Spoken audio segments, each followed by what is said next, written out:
อันน่ะน้องเงินก่อนนี่น้องสิเฮ็ดหยังน้องไปซื้อเขากินไว้ซื้อเขาวกินเนาะพี่น้องเอ้ยเงินก่อนนี่มันเพิ่นว่าสิซื้อข้าวกินพี่น้องเอ้ยเนาะเงินนี้เนาะเพิ่นว่าสิซื้อข้าวกินพี่น้องน้องสาวดีเนาะพี่น้องได้จากFC หรือว่าผู้ใหญ่ใจดีล่ะพี่น้องทางเพิ่นอยู่ไสน้องฮู้อยู่บ่ฮะบ่ฮู้เลยบ่ได้ถามเพิ่นบ่เพิ่นโทรมาล้มอยู่บ่โทรพี่น้องเพิ่นอยู่พุ่นละอยู่อเมริกาเพิ่นล่ะเนาะไกลบ่ไกลเนาะเงินขึ้นมาฮอดพี่ซะฮะเงินขึ้นมาฮอดอยู่ลาวซะคือไวดิซะเนาะพี่น้องบ่าวไทยก็สิให้น้องนับเงินนี่เนาะพี่น้องเนาะนับว่ามันครบบ่เนาะได้เท่าไหร่เนาะพี่น้องเนาะเอาเงินให้น้องเพิ่นนับก่อนพี่น้อง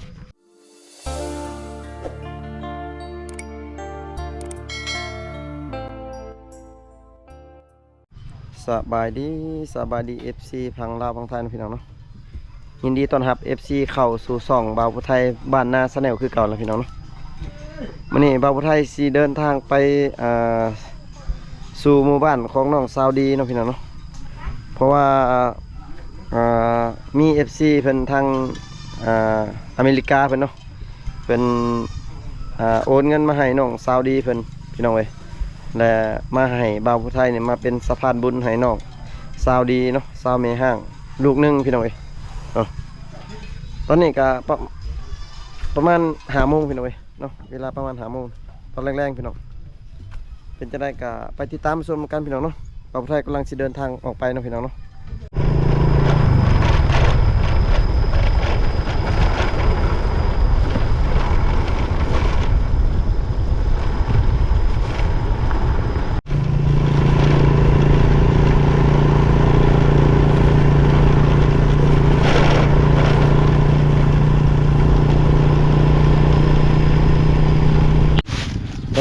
พี่น้องเอ้ย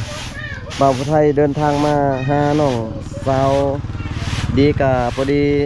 เห็นน้องเพิ่นกำลังตำเข่าเนาะวัดเข่าพี่น้องเนาะน้องเพิ่นว่า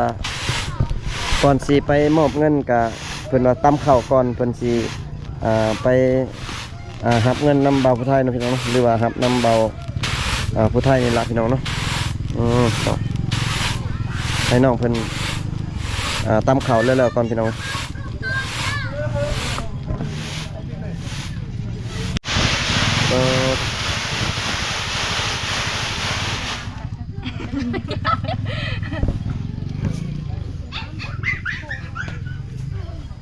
สาวหน่อยนางเอกต่อไปหนึ่งเนาะเป็นนางเอกต่อไปหนึ่งนี่ภูนี่ภูมาถ่ายเลยนี่ภูมาถ่ายเลยบ่ยังบ่มีบ่อ๋อพี่หน้าพอดีได้เจ้าเนาะพี่หน้าเข้ากล่องแล้ว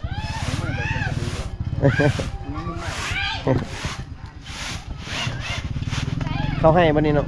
แมนเขาให้โอ้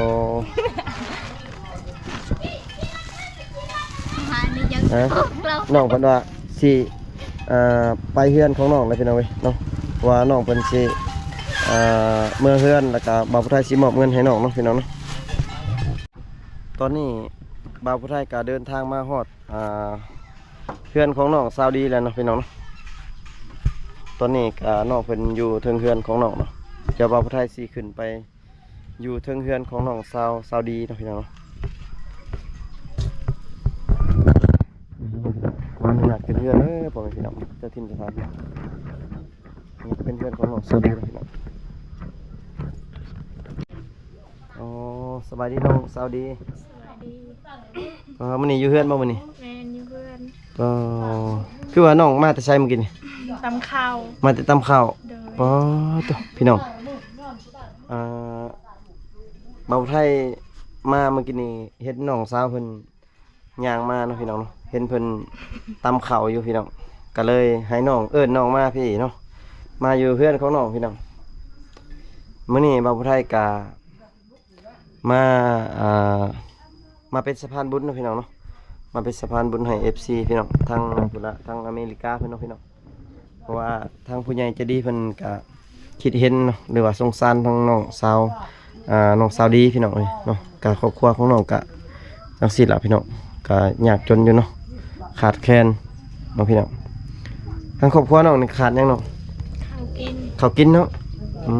ข้าวกินแล้วก็เพื่อนซ่านนี่ก็ยังอยากอันนั้นเนาะยังอยากอ่ายังอยากเป็นเก่าแก่อยู่เนาะน้องเนาะ แม่น ยังสุดโทรมอยู่พี่น้องเอ้ยเพื่อนเพิ่นกันเนาะจังซี่เลยพี่น้องเอ้ยก็แอมด้วยผ้าไม้ไผ่พี่น้องเอ้ยเนาะเพื่อนยังบ่ทาวรพี่น้องเอ้ยเนาะมื้อนี้น้องฮู้บ่ว่าอ้ายมาหยังมื้อฮะ บ่ บ่ฮู้ฮะ FC บ่ได้บอกน้องบ่ บอก ฮะ บอกแล้ว บอกแล้วเนาะ เลย แต่ว่าน้องฮู้แล้วเนาะแต่ว่าน้องว่าทำว่าบ่ฮู้เนาะพี่น้องเนาะ ลืม ลืมเลยเนาะอืมน้องฮู้อยู่บ่ว่า FC โอนเงินมาให้ฮู้เนาะเพราะว่า FC อ่าแต่ละคนเนาะหรือว่า FC ที่โอนเงินมาให้อ่าบาวผู้ไทยเนาะพี่น้องเนาะน้องๆแต่ละคนนี่เขาฮู้เบิดว่าบาว FC โอนมาเท่าไรเนาะพี่น้องเพราะว่าเฮาก็จะได้มอบให้น้องๆจำนวนสำนั้นเนาะพี่น้องเนาะบางคน FC บางคนหรือว่าบางคนก็ยังบ่เข้าใจว่าเฮากินเงินน้องนั่นนั่นนี่เนาะหรือว่ากินเงินที่เฮาไปถ่ายนะพี่น้องเนาะก็บ่อยากให้เว้าจังซั่นเนาะพี่น้องเนาะเพราะว่าเงินทุกบาทหรือว่าทุกกีบเนาะที่ FC โอนมาให้น้องๆแม่นบ่าวผู้ไทยให้ไปเบิดทุกกีบเนาะพี่น้องเนาะบ่าวผู้ไทยจะบ่เอายำจักกีบเนาะพี่น้องนอกจากว่า FC เพิ่นโอนให้ค่าเดินทางหรือว่าค่าน้ำมันของบ่าวผู้ไทยเดินทางเนาะก็จังเอาพี่น้องสำนั้นเนาะพี่น้องเนาะแต่ว่าสำหรับเงินของน้องๆหรือว่าที่ผ่านมาเนาะก็ได้ยินแบบ FC หรือว่าบางคนไปเว้าเนาะพี่น้องเนาะก็มันก็บ่อยากคักเนาะพี่น้องเนาะแต่ว่าสำหรับบ่าวผู้ไทยเองเนาะก็บ่เคยกินเนาะพี่น้องเนาะก็มีแต่เงินทุกกีบก็ได้มอบให้น้องๆเบิดล่ะพี่น้องเนาะเป็นจังได๋น้องได้ FC บอกว่าโอนเงินให้ดีใจอยู่บ่น้อง ดีใจ ดีใจอยู่เนาะ โดย โอ้ได้ซื้อข้าวนี่ก็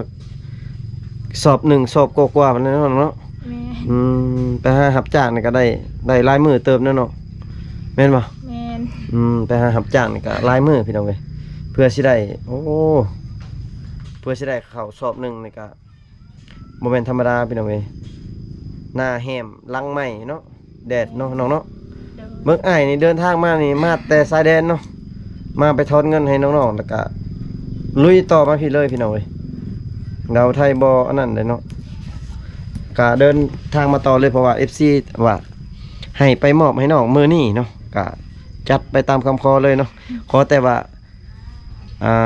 FC เพิ่นให้ค่าเดินทางของเบาไทยกับเบาไทยจัดร้อยเลยเนาะพี่น้องเนาะก็บ่ยากพี่น้องแม่นบ่น้อง แม่น เครื่องมาเงินฮอดคือกะว่าเนาะต้องร้อยต่อกันนะพี่น้องเว้ยสำหรับ FC กับผู้ทำอยู่แอดนี่เนาะหรือว่าเจ้าของ YouTube นี่เนาะต้องร้อยต่อกันเนาะพี่น้องซื้อสัตว์ต่อกันเนาะพี่น้องก็จังร้อยนำกันเนาะพี่น้องเนาะมื้อนี้น้องเพิ่นว่าดีใจเนาะน้องเนาะ โดยดีใจ ดีใจน้องเคยมีคนให้เงินบ่น้อง บ่เคย แต่เกิดมีบ่ บ่ เคยได้เงินอยู่บ่ประมาณ500,000 900,000ล้านหนึงเคยมีอยู่บ่ผู้ให้ บ่เคย บ่เคย โดย พี่น้อง FC เพิ่นฝากเงินให้น้องนี่เราบอกให้ซื้อหยังแล้วแต่น้องบ่หรือว่าใด ระหว่างไล่ใจค่อย ๆโอ้แล้วแต่น้องเนาะ โดย ใครว่าน้องสิซื้อข้าวก็ได้เนาะน้องหรือว่าสิซื้อเครื่องมาขายก็ได้เนาะน้องเนาะหรือว่าเฮาเอาต่อยอดมาเนาะเฮาเอาเงินนี่ไปซื้อขนมมาขายมาเครื่องมาขายนะฮะในเฮือนเฮาก็ได้เนาะแม่นบ่ แม่น เฮาได้ทุนจากเล็กๆน้อยๆเฮาก็ซื้อเครื่องมาขายเนาะตัวอย่างเพื่อนน้องนี่ขายเบียร์ป่ะเนาะแม่น ใครเดียว ขายเบียร์ก็เฮาซื้อขนมมาขายอีกเนาะเฮาก็ได้เป็นรายได้เฮาเนาะหรือว่าซื้อยาสูบมาบ่มาขายเนาะขนมให้ญาติลูกกินเบิด บ่กินเบิดดอกเนาะซื้อแนวมันเป็นประโยชน์นั่นล่ะพี่น้องเนาะเพราะว่า FC เนี่ยก็เห็นใจนะแสดงว่าน้องนี่อยู่ในสายตาของเขาเจ้าเนาะอยู่ในสายตาของ FC เพราะว่าเป็นผู้ที่ ถูกแบบว่า FC สงสารเนาะคือสุดท้ายไปถ่ายนี่หลายๆบอลก็ผู้ได้ผู้บ่ได้เนาะบ่แม่นได้เบิดทุกคนได้ โดย ผู้เขาอยากผู้ที่ FC สงสารแล้วก็เพิ่นให้เนาะมื้อนี้ก็ดีใจน้ำน้องเพิ่นเนาะมาผู้ไทยก็เพิ่นก็หากมาเข้ากล้องใหม่ๆเนาะบ่าวผู้ไทยหากมาถ่ายใหม่ๆพี่น้องเว้ยเพิ่นก็ได้ความเมตตาหรือว่าความศรัทธาจาก FC พี่น้องเว้ยเพิ่นได้เอาเงินให้น้องเนาะอันน่ะน้องเงินก่อนนี่น้องสิเฮ็ดหยังน้อง ไปซื้อเขาวกิน ไว้ซื้อเขาวกินเนาะ โดย พี่น้องเอ้ยเงินก้อนนี้มันเพิ่นว่าสิซื้อข้าวกินพี่น้องเอ้ยเนาะเงินนี้เนาะเพิ่นว่าสิซื้อข้าวกินพี่น้องน้องสาวดีเนาะพี่น้องได้จากFC หรือว่าผู้ใหญ่ใจดีล่ะพี่น้องทางเพิ่นอยู่ไสน้องน้องฮู้อยู่บ่ฮะบ่ฮู้เลยบ่ได้ถามเพิ่นบ่ โดย เพิ่นโทรมาล้มอยู่บ่ โทร พี่น้องเพิ่นอยู่พุ่นละอยู่อเมริกาเพิ่นล่ะเนาะไกลบ่ ไก่ ไกลเนาะเงินขึ้นมาฮอดพี่ซะฮะเงินขึ้นมาฮอดอยู่ลาวซะคือไว้ดิซะเนาะพี่น้องบ่าวไทยก็สิให้น้องนับเงินนี่เนาะพี่น้องเนาะนับว่ามันครบบ่เนาะได้เท่าไหร่เนาะพี่น้องเนาะเอาเงินให้น้องเพิ่นนับก่อนพี่น้อง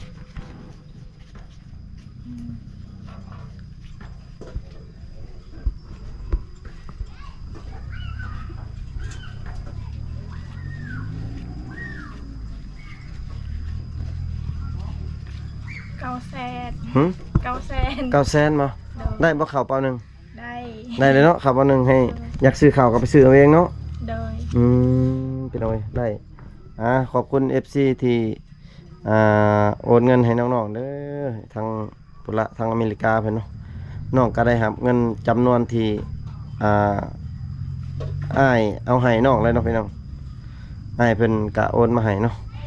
ในจำนวนเท่าไหร่เนาะ 900,000 900,000พี่น้องเว้ยก็หลายเติบเนาะพี่น้องเนาะหลายเติบบ่น้อง โดยแม่น ได้รับจ้างจักมื้อเนาะ หอด10มือเพิ่นแหละจังได๋ 10 มื้อบ่ได้จังได๋เนาะ โดย บัดนี้น้องรับเงินแล้วบัดนี้อาสิให้น้องขอบใจ FC เพิ่นที่โอนเงินให้น้องนี่ขอบใจเพิ่นอวยพรให้เพิ่นพร้อมได้ขอบใจทั้งผู้ใหญ่ใจดีแล้วก็ ใจหลายที่ส่งเงินให้น้อง แล้วก็มีหยังอีกบัด ว้าว เว้าอีกอันเว้าหลายๆเด้ออวยพรให้เพิ่นอีกมื้อนี้อวยพรเพิ่นเป็นบ่ให้เพิ่นอยู่ดีมีแฮงครับช่างว่าเป็นอยู่บ่ ขอให้อยู่ดีมีแห้ง เอ ข อ อให้ร่ำรวย ว่าไปเลยมันได้ซะฮะ ขอให้ บ่ได้ บ่ได้บ่หลายเนาะ เด้อ ขอให้สุขภาพแข็งแรงเนาะน้องเนาะ แม่ ขอให้ร่ำให้รวยให้ถึกหวยรวยเลขเนาะพ่อแม่น้องไปใช้เนาะ เอาให้ เอาให้บัดเลยเนาะพ่อแม่น้องบ่ได้ฮู้ติว่าน้องได้เงินบ่ฮู้เนาะ เด้อ บ่ฮู้เนาะพี่น้องเพราะว่าน้องเพิ่นก็ดีใจหลายพี่น้องเพิ่นได้เงินเนาะแม่นบ่น้อง แม่น น้องก็ดีใจหลายพี่น้องเอ้ยเนาะบ่าวผู้ไทยก็ดีใจนํน้องคือกันเนาะพี่น้องเนาะลูกน้องไปไสล่ะ เป็นลิน ไปเล่นล่ะ เด้อ โอ้ FC ว่าอยากเห็นหน้าลูกสาวเข้ากล้องนำเด้ FC บางคนก็บางคนเนาะ ลูกสาวไปลินแล้ว ไปเล่นแล้วเนาะ เด้อ เพราะว่า FC เพิ่นคอมเมนต์อยู่ในคลิปของบ่าวผู้ไทยเนาะพี่น้องเพิ่นว่าโอ้ลูกสาวหน้าหักเลยเพิ่นว่าหน้าหักคือแม่เนาะพี่น้อง เด้อขอบใจ การหน้าหักคือแม่เนาะพี่น้องเนาะเพิ่นลูกสาวเพิ่นโอ้เป็นตาแพงเนาะพี่น้องเอ้ยเนาะแต่ว่าลูกเพิ่นก็สบายเนาะสบายเนาะน้องเนาะไปเล่นแบบอยู่บ้านนี่บ่ให้เนาะ แม่นบ่ให้ไปลินน้ำหมู ไปเล่นน้ำหมู่เนาะพี่น้องคลิปนี้บ่าวไทยเนาะได้มามอบเงินให้น้องสำเร็จเรียบร้อยเนาะพี่น้องเนาะก็บ่าวไทยก็สิบ่ได้ถามหยังหลายเนาะพี่น้องเนาะก็มีแต่มามอบเงินให้น้องก็สำเร็จเสร็จสิ้นพี่น้องเนาะเป็นจังไดสถานะเป็นจังได โสดคือเก่า โสดคือเก่าเนาะบ่มีไผมาล้มคือเก่าบ่เนาะ แม่นบ่มีใครมาลงนำ สาวไม่ห้างเพราะว่าสาวยืนไม่ห้างนี่อยู่ในเขตชนบทนี่เขาบ่อยากล่มบ่ แม่น ฮะบ่แม่นเข้าหมักบ่ บ่มีไผมัก บ่มีไผหมักบ่เนาะ แม่น เปิดใจคือเก่าบ่เนาะ แม่นเปิดใจคือเก่า เปิดใจคือเก่าให้ FC ล่มเนาะ แม่น ทักหาได้เนาะน้องเนาะ ได้ พี่น้อง น้องเพิ่นว่าทักได้นะพี่น้องเนาะแต่ว่าอ่าเพราะว่าบ่าวผู้ไทยสิบ่แจกอยู่ในอยู่ในคลิปเนาะพี่น้องเนาะถ้าว่า FC ท่านใดสนใจเนาะก็ทักมาหาบ่าวผู้ไทยส่วนตัวเนาะเดี๋ยวบ่าวผู้ไทยสิส่งเฟซน้องให้เนาะพี่น้องแล้วก็ติดต่อหาน้องลมหาน้องเองเนาะพี่น้องเนาะเอาคลิปนี้บ่าวผู้ไทยก็สิลาน้องหรือว่าลา FC ไว้เพียงเท่านี้ก่อนเนาะพี่น้องเนาะก็ฝาก FC เนาะพี่น้องกดไลค์กดแชร์กดติดตามทางช่อง YouTube บ่าวผู้ไทยบรรณาแสดงเด้อพี่น้องเด้อเนาะและก็สิ่งสำคัญเนาะพี่น้องเพื่อเป็นกำลังใจให้ให้บ่าวผู้ไทยเนาะพี่น้องเฮ็ดคลิปต่อไปเนาะพี่น้องฝาก FC ช่วยเบิ่งโฆษณาเนาะพี่น้องแล้วก็บ่กดข้ามโฆษณาคลิปของบ่าวผู้ไทยเนาะพี่น้องเนาะกาบ่าวผู้ไทยกาสิขอปิดคลิปไว้เพียงเท่านี้เลยเนาะพี่น้องเนาะเจอกันคลิปหน้าเด้อพ่อแม่พี่น้องเนาะบ๊ายบาย FC แน่เนาะ บ๊ายบาย บ๊ายบายพี่น้องเด้อ